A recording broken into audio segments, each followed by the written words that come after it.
Good morning. Today our lesson is lesson 2, Lost Spring Stories of Stolen Childhood. Lost Spring means spring, which is known as childhood, because that is the time where the children are growing up. It is lost.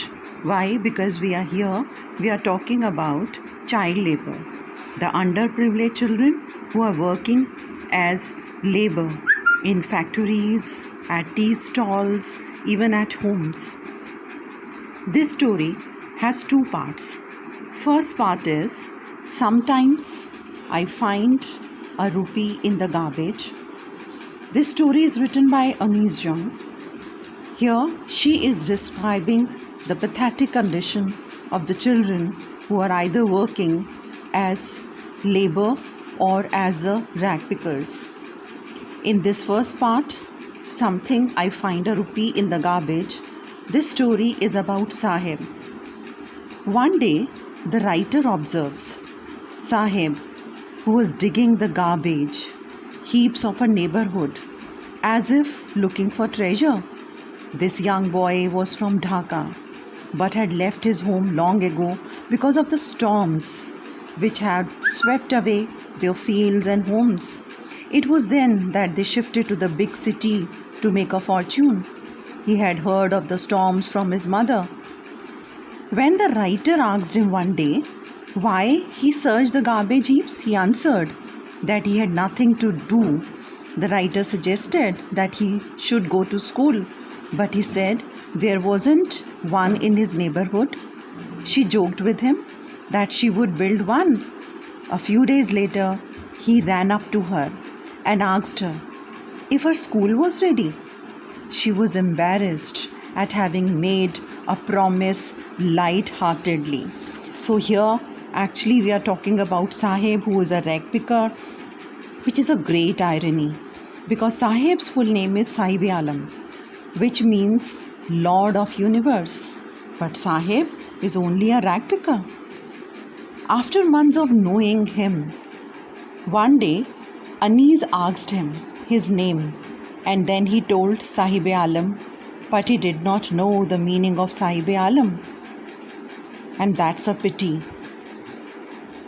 Over the months, the writer who grew to recognize these children, now one day she saw that these children, they do not wear footwears. So she asked one child, and the answer was that mother did not give chappals or footwear to that child. The other said if the mother had given, even then he would have thrown them off because they are not habitual of wearing it. The third boy, who had never owned a pair all his life, expressed his desire to have a pair of shoes. And then the writer came to know the pathetic condition of these children. Then writer recalled a story of Udipi. That is an area where once, when 30 years back, when she visited that area, she saw that the boy of the priest of a temple, he always prayed to God for a pair of shoes. After 30 years, when she visited the town again, she saw that the situation was changed. That village was looking deserted, and in the backyard of the same temple, she saw the new priest who was living. There were plastic chairs were kept, and the boy of that priest was dressed in school uniform, wearing socks and shoes. Looking at the boy, she remembered the prayer of that child who always prayed to God of getting a new pair of shoes. He had prayed that he should always be able to afford a pair of shoes, and the goddess had granted his prayer because now this boy was wearing the shoes. Then she came to know about Sahib Alam, who is living in Simapuri. Simapuri, which is actually located at a place at the outskirts of Delhi. but geographically it was a contrast to the people of Delhi, because this place is devoid of all basic necessities, very dirty.